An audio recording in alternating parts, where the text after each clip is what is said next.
I'm clear about the objective. Run the race. Contribute my best. Tap into the collective genius of everyone else. We all are contributing something meaningful to this moment. Let's experiment. Let's identify folks who may be on the sidelines and feel like they're a victim of what's happening today. Let's cultivate conditions for them to be welcomed into something as generative contributors, to be able to tap into a broader range of their collective genius. Hey everyone, it's Hildy, and this is the Creating the Future podcast. I'm glad you've joined us here today. This is a place for us to explore what really creates social change.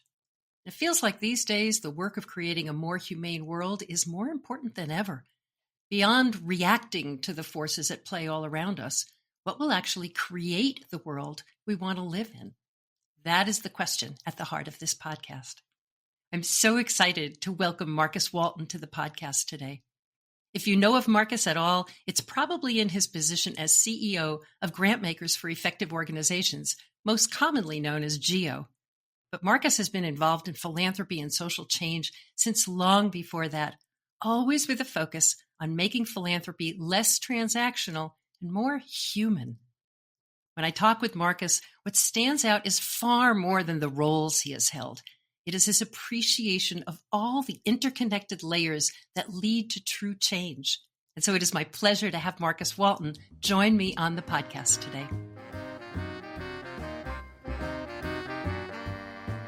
Welcome, Marcus, to the podcast. I have been looking so forward to this conversation, so thank you for being with us today. For sure, Hildy. It's my pleasure. Thank you. I'm hoping that you can start out by just sharing a little bit about what is it in your life that led you to be so dedicated to creating change? Well, it's funny you mentioned that because I can't say that I necessarily want to create change or intend to. I just can't seem to escape it, quite frankly. And this has always been the case. Hildy, I'm from Cleveland, Ohio, born and raised amongst, at that time, kind of in the 70s and 80s.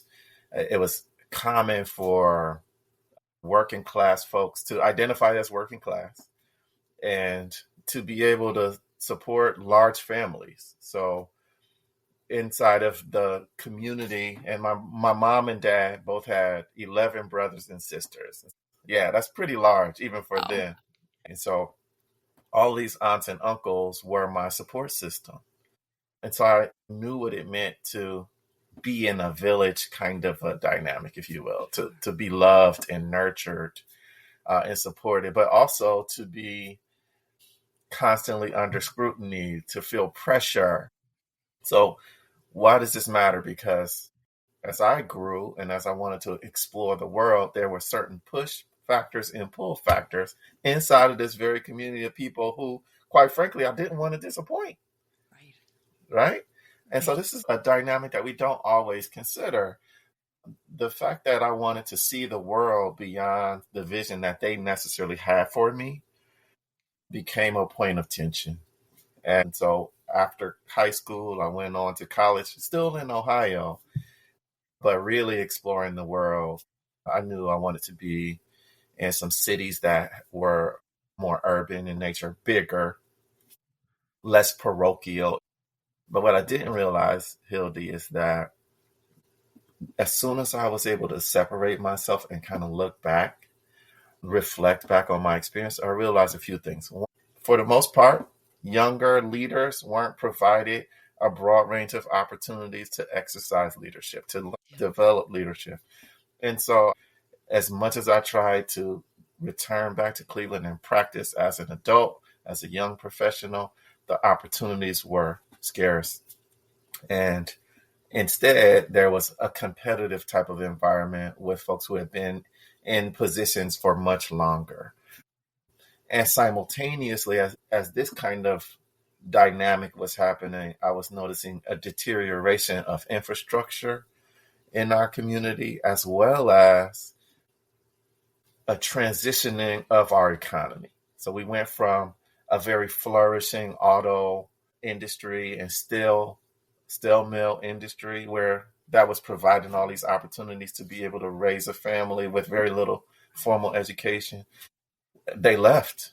And in place, we saw the increase in all of the things that contribute to the erosion of a social fabric, the drugs, the despondency, an interesting reaction by the people to cling to the past as opposed to prepare for a new future. And the sum total of all of that, Hildy, helped me appreciate that, you know what? It's important to be able to adapt to change. Change happens and it's ongoing. And my relationship to it might actually dictate the extent to which I can thrive. And it happened over time, but I saw it on a personal level. I saw it in a civic level, kind of looking at the community, looking at the physical infrastructure of this place that I loved so much, paying attention to the mindset, some of the messaging that was coming out of those communities, coming from those leaders, and then ultimately from the society itself, being able to see as a professional with peers and experience firsthand. I was able to land an opportunity at the Cleveland Foundation. I was able to experience firsthand some of the dynamics that were not keeping pace with the kind of changes that were impacting our sector. Wow. That is a dynamic story. That's sort of a river of a story. If you think the story sounds dynamic, the impact on me is one that has invited, cajoled, and quite frankly forced me in some instances to release any notion of how I had imagined things to be and really be in the practice of acknowledging how things are unfolding in real time. And Hildy, I've learned, and you and I have talked about this a little bit before, I've learned that on a personal level, there's a set of practices that really serve me, call them rituals or ceremonies, that help me be able to digest this change, right? Make sense of change that's happening so frequently in a manner that's ongoing. And some folks call it grieving. Sometimes some will refer to it as metabolizing our trauma. It has all these fancy descriptions, but it's essentially acknowledging when I experience forces of disruption and reconciling that, going through a process of checking in on myself, the different aspects of my personhood to reach a new alignment. Let's call that clarity, coherency. Consider a set of next steps. Consider the adjustments that may serve me when it comes to an aspirational vision of life that is my North Star. Beautiful. That whole concept that you were talking about in terms of changes ongoing and how do we adapt to it? What does it take for us to be part of that and flow with it? Yeah.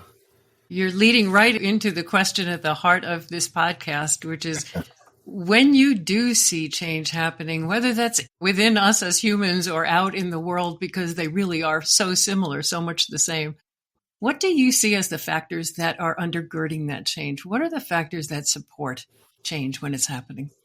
You know, I'm going to invite you to co-create with me around this because the answer feels really complex. I feel like you asked one of those big existential ones. The thing that has served me best to appreciate change, which I define as the disruptive forces of life, the dynamic forces that contribute to our ongoing evolution. It happens on multiple levels. So, first is complex, it's the definition of complexity. And so, change happens on an individual level. Me, as Marcus, the person, the human being, with an emotional reality, a physical reality, and a mental reality that I express verbally. On each one of those areas, I'm paying attention to how change is happening, how I am responding to change, how I am noticing difference, and then using all of that to make sense of what's possible based upon those forces playing themselves out.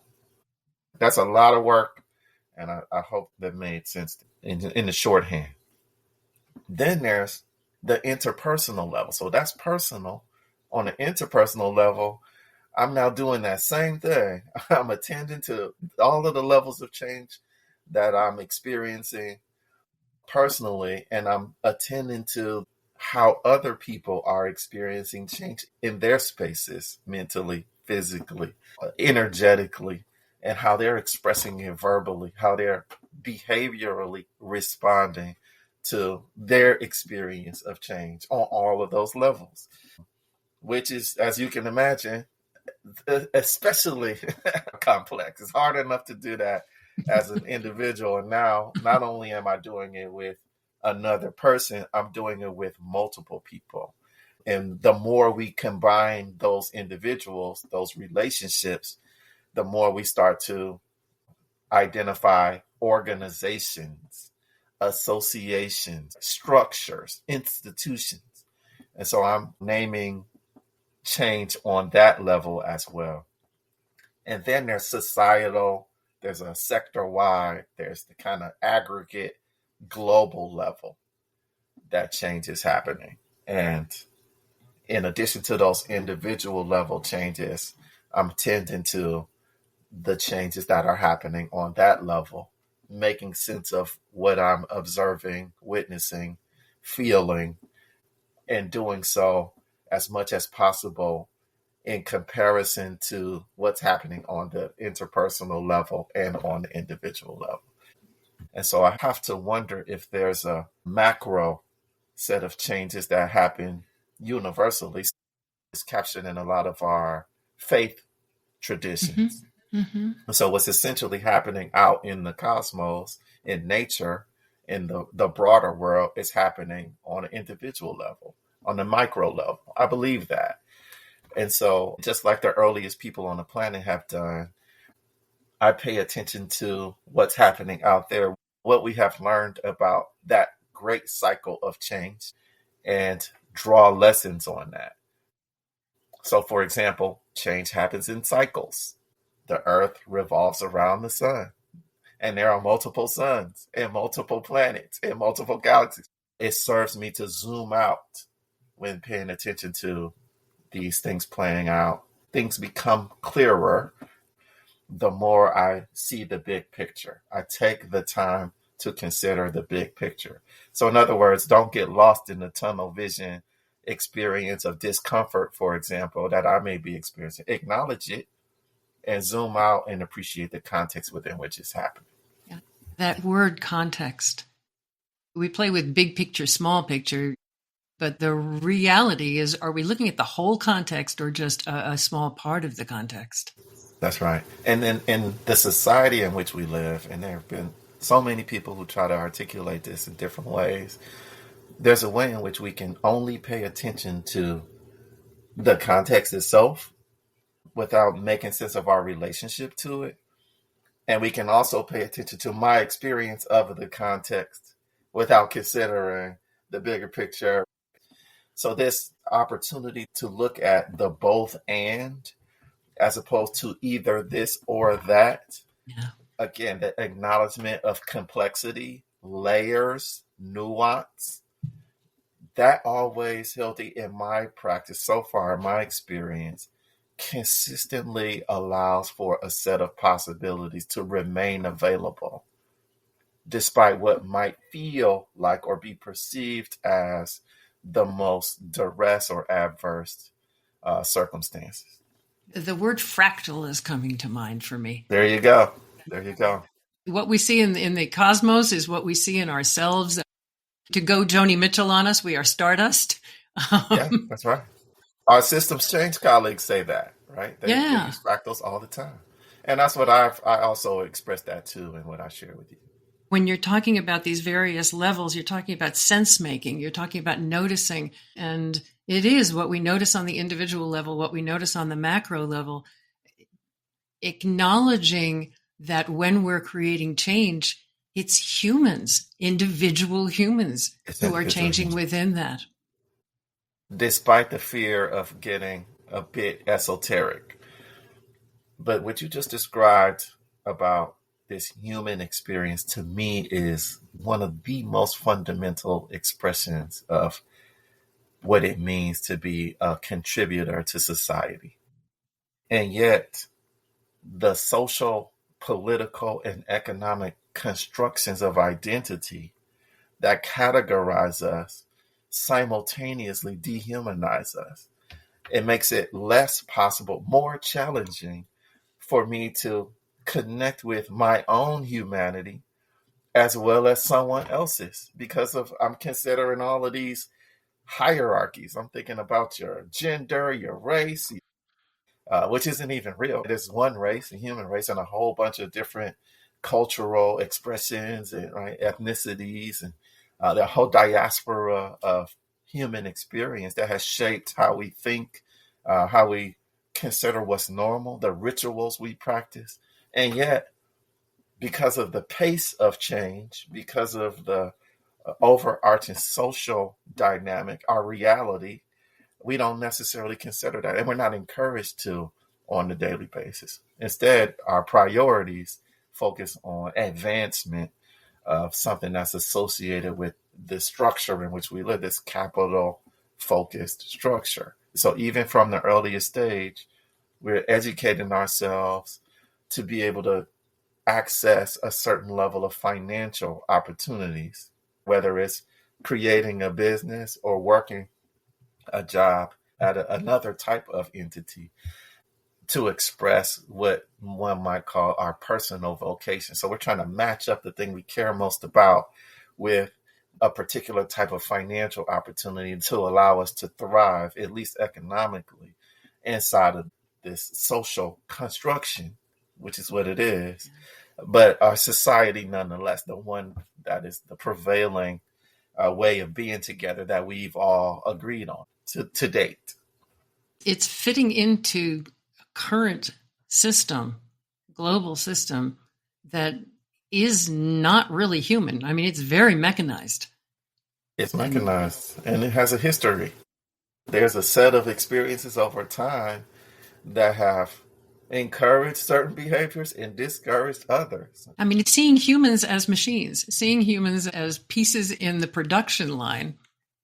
For some. And maybe the majority don't see humans as machines. But again, the agreement we've made, the social compact, which is implicit for the most part, is that we've all bought into this system that tends to have that way of engaging with other human beings in more transactional. How do you see that, Marcus? How do you see that fitting into how we approach social change? Because if we don't understand the agreements that we've made, there are so many implicit agreements that once made explicit, then we can reclaim our agency. And so some of the role of social change and why I care about it so much in terms of my particular contribution is that I have experienced already through my training, through my practice, through my career, I've had the opportunity of experiencing how individuals, how people are impacted in the most, not always negative, but the most intense, dynamic impact can be from those things. Let's use disappointment. Disappointment for me and from most people that I know tends to be a result of unspoken expectations not being met. That's the micro. So let's take it to the macro. From that practice, my default is to ask the question of what are the expectations guiding this social dynamic? How many of them are expressed and shared? How many of them are unspoken and still guiding expectations in the group? It plays out every time, Hildy. So for any kind of social change agenda, the first thing that I do is make sure that we are considering the multiple levels within which change are happening, individual, interpersonal, and this broader global group dynamic. Once we understand the various layers, then we go about the work of naming the agreements. What are the promises that we've made? What are the rules of engagement? If agreements doesn't work for you, that's what we're talking about.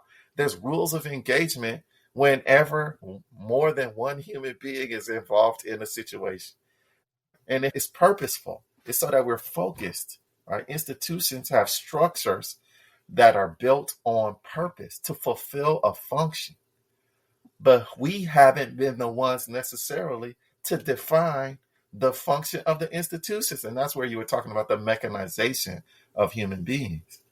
And so social change work creates space for us to revisit these starting assumptions, these working agreements, these rules of engagement, the things that we consider normal that we maybe never have thought about a different way because we were just socialized into it from the earliest point that we engaged other human beings. And in society, that tends to be some kind of educational environment, K through 12. Yep. Yep. And so they're not neutral. K through 12 is not a neutral space. It's a socializing force. And quite frankly, in many ways, it serves us to deprogram ourselves from that experience in order to consider what else is possible. Because the status institutions reinforce the status quo to perpetuate the social compact that is driving business as usual. How are you seeing this? Because it's so much a part of what GEO is about, is busting those assumptions, those expectations, sort of deprogramming, this is the way we've always done things. How are you seeing that within the work that GEO is doing? Thankfully, GEO is a group of folks who for 27 years now have been interested in considering a different way, a more effective way of approaching institutional grant making.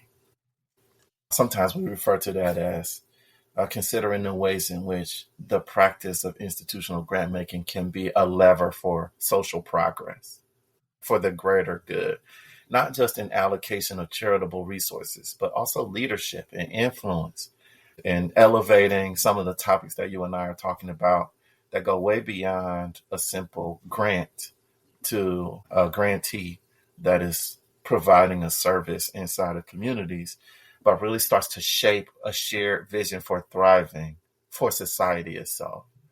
And in today's times, quite frankly, where there's so many conversations around the threat of authoritarianism and so many other dynamics, there's the questions around government and self-function, purpose.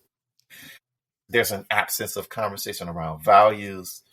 There's a lot of reactions to what are being perceived as a breach of decorum from leadership. All of these are agreements.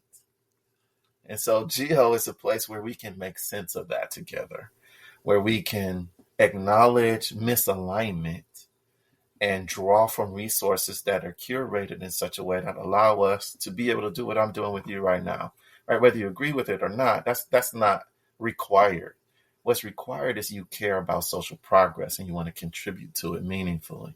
And so having a platform to do that with grantmakers who have varying levels of resources available to them, but who collectively care about the greater good, it contributes to a sense of hope that extends way beyond what's possible if I go it alone.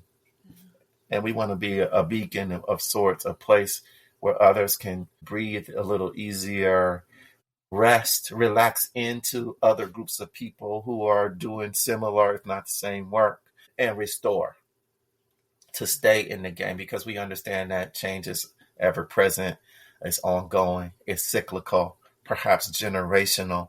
And so we're contributing. We are part of that relay race. We're grabbing the baton, we're running our part, and then we're handing it off. And so we want to facilitate that process across generations of grant makers. What does that look like in practice for some of the folks who are members of GEO or who are working in partnership with GEO? What does that actually look like in practice? That's a good question. We do a lot of cohort work. So form follows function for us. And we appreciate that this relational way of viewing the world, appreciating that change also between and within relationship happens at the speed of trust, right? And so we are intentional in our efforts to generate trust between individuals who command certain levels of resource, who demonstrate certain levels of agency, who have a particular set of insights. And so power, if you will, the ability to realize their economic, political, and social aims and goals.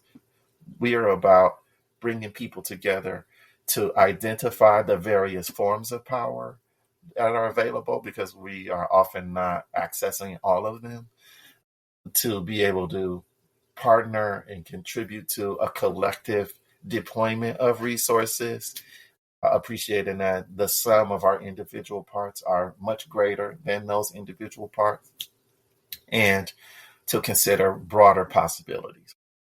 And Hildy, at least in my experience and what we've learned through GEO, is that there's something that happens whenever groups of human beings focused on what's possible come together and make space for that. We allow, remember everyone was talking about vulnerability and courage, when we are willing to consider a different way, despite what we see and what we believe, we leave room for something else to be possible. Geo creates spaces, platforms, resources, reports, articles, messaging, and even makes ourselves available for the kinds of confidential conversations that are a little more sensitive, directly about a kind of vulnerability that someone may be experiencing, but all to provide a space for that metabolizing of change, that digesting of all of these dynamics that are coming at us fast and furious sometimes and feel overwhelming. Appreciating that overwhelming feeling, that change is happening at a pace and rate that is more than I can digest at any particular point in time. Appreciating that that's often referred to as trauma. And so we want to be a space that increases that metabolic capacity. To take an analogy way too far. But we're saying, like, together we can help you make sense of all of that change. You don't have to do it alone. And therefore, from a place that's more grounded, that's more secure, we can consider a set of next steps based upon that vision of ours. And quite frankly, we want to refine that vision and encourage folks to revisit that, to establish a different relationship with a vision. Even though it's aspirational, for example, it doesn't mean you have to wait for something else to change your mindset. You can adjust your attitude right now. So much of our work at Creating the Future is rooted in brain science. And I'm really homing in on your focus on possibility and creation rather than focusing on what the problem is. What happens in our brains when we focus on the problem is we get into a reactive mode. Yeah, fight or flight. It's that part of the brain that really does not have a whole lot of capacity for thought. It has almost zero capacity for rational thought. That's in the frontal lobe. But we've got that reflexive part of the brain that when we focus on what's wrong, that's why we disagree when we're talking about what's wrong. Well, it's this thing. No, I think it's this thing. But when we're focused on what's possible, we bypass that fear center and we access all of the wisdom, all of the creativity. And so I'm really appreciating the focus on possibility and future and vision that you're expressing rather than okay, let's hunker down and look at, this current circumstance is scary to a lot of people. And that's keeping us from that brilliance that we have. Exactly. If I may, you just touched on something that is cultural. So I've been describing culture without using that term. All of those starting assumptions, those norms, those values, principles, rituals, the ways in which we typically approach responding to what we understand as situations that require a decision. And the thing that I wanted to offer about culture is there is a predominant culture within which we're living societally. And if I can offer a different way of thinking about it, to a certain degree, just talking about things in terms of like white supremacy, this and that, gets us locked into a very real conversation around inequities that has a historical nature. And there's more. The more that I'll add is that we live inside of a clinical culture. And so that you think about what's practical and not what's possible. When we are making sense of our experience, we pause in this moment and say, oh my gosh, this thing has happened to me, or I can't believe that happened. And then, Hilda, we turn around and we start describing all the things that happened to us, as opposed to acknowledging from a place of pausing, momentary acceptance, emotional acceptance of like, oh my goodness, these forces of disruption are impacting me on all of these levels in all of these ways. And so how might I maneuver through what I'm experiencing in order to continue to move toward my aspirational vision? When I'm just making sense of what I went through, like I'm just coloring in of the past, it's not advancing me. I'm becoming an expert on the description of my journey. But I'm not moving closer to the way of living, the elements of life. Don't even get me started on how we define life. We don't even know what this thing is. But there's a purpose that I'm living out, right? I am attempting to self-actualize. We are attempting to self-actualize, some of us unconsciously. And what we're saying at Geo, what I'm saying as through my individual practice, what the community of folks that I consider colleagues and peers are saying is, it serves us to bring a conscious awareness to how we're moving through the world in the face of these disruptive forces out of a desperate desire to self-actualize, to live out our purpose, to experience meaning in both on a personal level and through every relationship and institutional affiliation that we accumulate over a lifetime. And that so much comes back down to the context. When I'm That's just picturing that the context, when we have that very, very narrow context of this is what happened to me. Yes. It's a very narrow context. When the context includes possibility of, because all of our contexts include possibility, the possibilities are there. When it includes possibility, it really shifts the way we feel and react and respond inside Absolutely. of that. Absolutely. And I the saving grace for me has been, it forces me as an invitation. It forces me to acknowledge what I don't know. And the more I know, I don't know about you, but the more I know, the more I seem to not know about that same thing. It's just like there's so much unknown.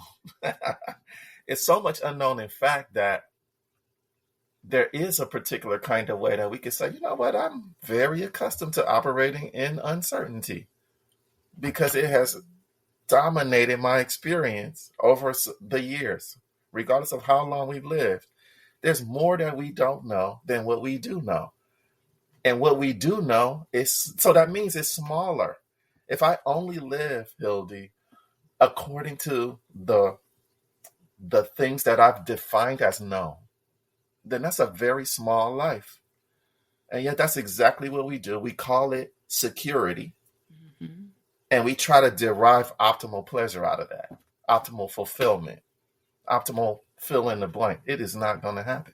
What is guaranteed is disappointment and perhaps disillusionment, maybe a little resentment. All of which we are facing right now. I mean, if you just look at us, whether you're looking at us societally or as a nonprofit sector or as individuals who are afraid to pick up the news anymore, that I'm blown away by we are so used to living in uncertainty. We don't think about it like that. We don't think about it like that. But guess who does? The person that we refer to as the entrepreneur. The entrepreneur says, like, let's try this. Like, it's not just randomly. We're making an assessment. We're gathering information and making the most sense of it as we possibly can to point us in a direction. But then it serves us to be able to experiment, to test and learn, and allow that to inform our next decision in a similar situation. Like, so it's not complete dark. We're not operating at 100% ignorance. We're operating at a majority of like not knowing what we don't know. But we can always take a step forward or take a step to the side. We don't always have to go forward.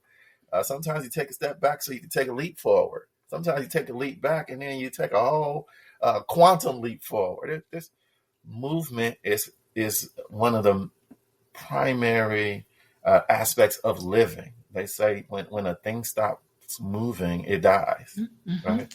And so why wouldn't, on some level, that be true for us, right? Let's keep experimenting, keep trying things out based upon what we observe, some insight that we've been able to accumulate, and connect with others who have been doing similar experiments.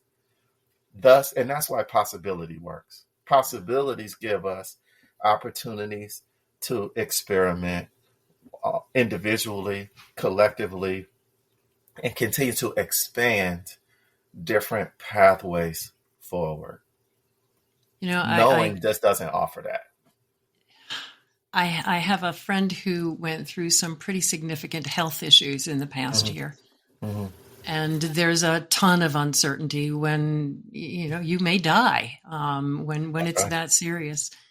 And she shared with me a mantra that has blown me away. I have to be really honest, has blown me away. And this is coming from someone, our organization is called Creating the Future. And when I see it in your eyes. When Elaine shared this with me, it just opened my eyes up. And that is, future me knows how to do this. Oh, I like that. Isn't that? I like future, that. I mean, just facing the uncertainty, but to be able to step into that future and to look back and to say, future me knows how to do this. Can I offer one of my versions of that just continuously fills me up with hope and inspiration? So I operate off of a kind of ontological practice that says now is the only moment we can act.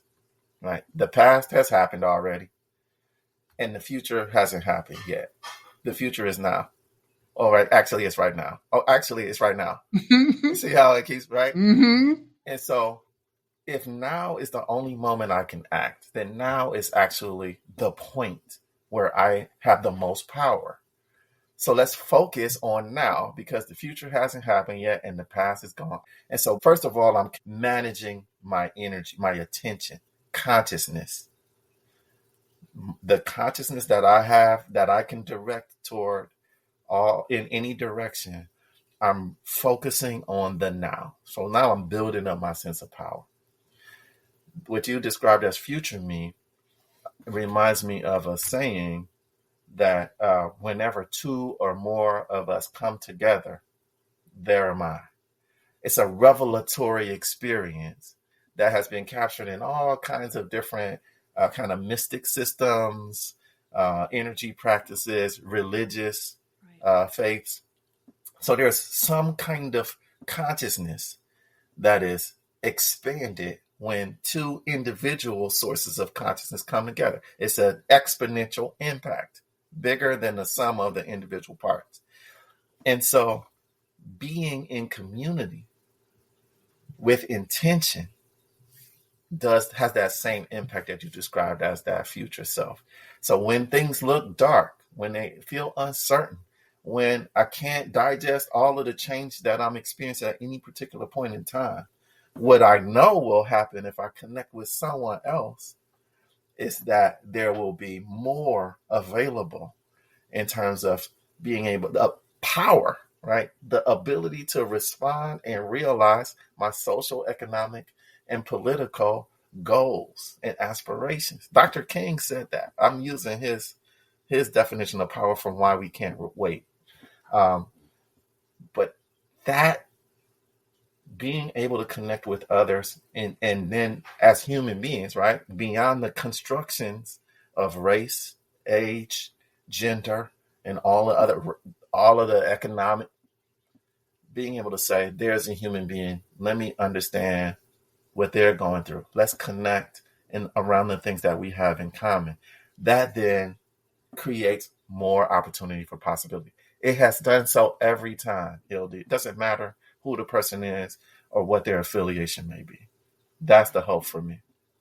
Yeah. And what you're talking about, it really is, what does it take to rely on those relationships, to trust that those relationships will work out.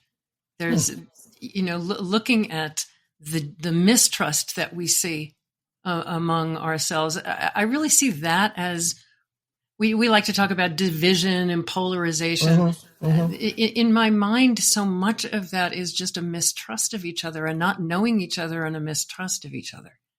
Yeah, and it's a dependency, if you will, to some degree on the past. Again, trying to desperately operate from the known.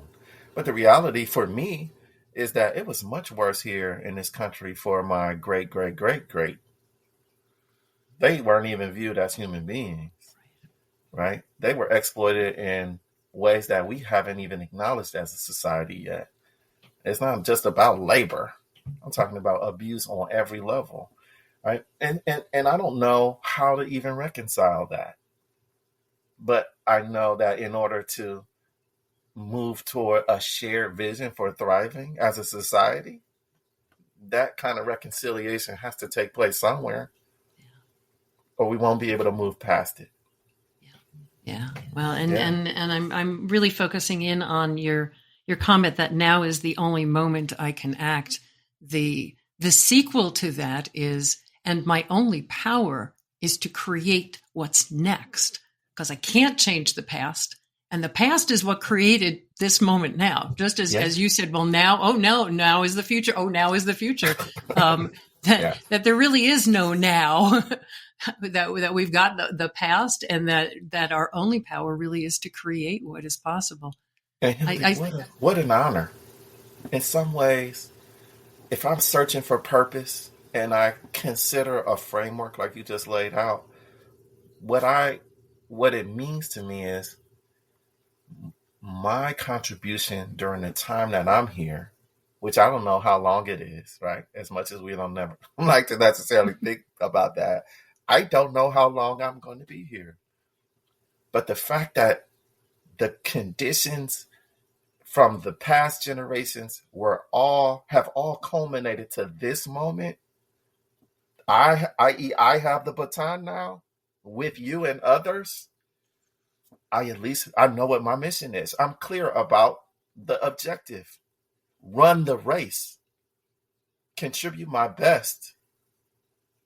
Tap into the collective genius of everyone else that's a part of this culmination. We all are contributing something meaningful to this moment.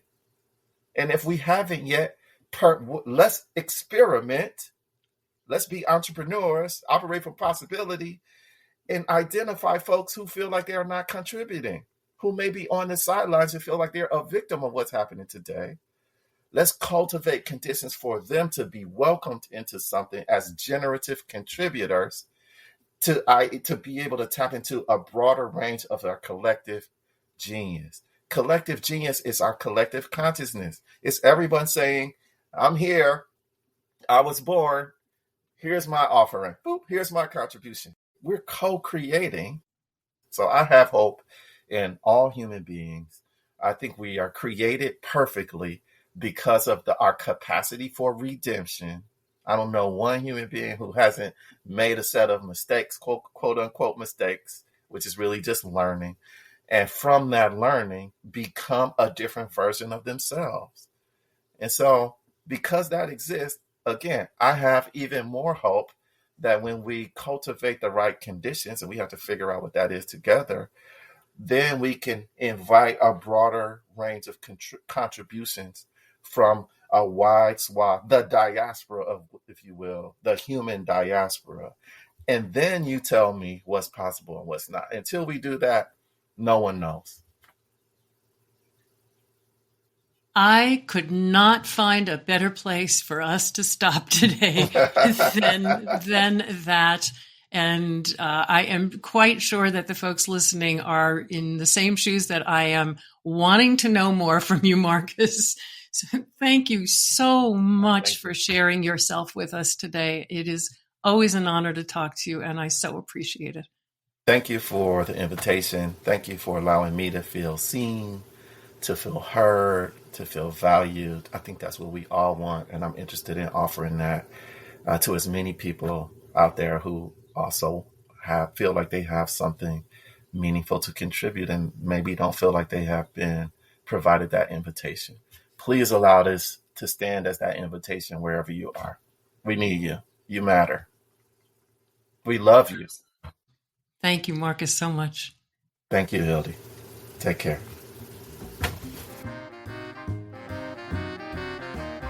I'm so grateful to Marcus for sharing his observations with us. I appreciate how Marcus weaves the threads together of the various ways to focus on change, from the individual level to the interpersonal level to the neighborhood level and beyond.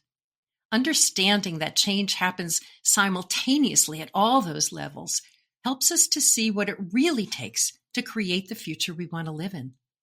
We can't create change as a society unless we acknowledge that it's individual people and then interrelated groups of those people who will create that change. What do all those individuals and groups need in order to create the future we want for all of us who share this planet? During the times we're all living through right now, I especially appreciate Marcus's observation that we are more accustomed to living in uncertainty than we think. That change is ongoing and we're always adapting to it, and that there's always far more that we do not know than we do know. There's power in reminding ourselves, I've been through uncertainty before and succeeded. I can do it again. You can learn more about Marcus's work at the podcast page for this episode. And of course, if this episode got you thinking, we hope you'll share this podcast with your friends and colleagues and subscribe wherever you get your podcasts. And as always, you can learn more about Creating the Future's work at creatingthefuture.org. Thank you for being with us today and for wanting to create a better future for our world. We'll see you next time here at Creating the Future.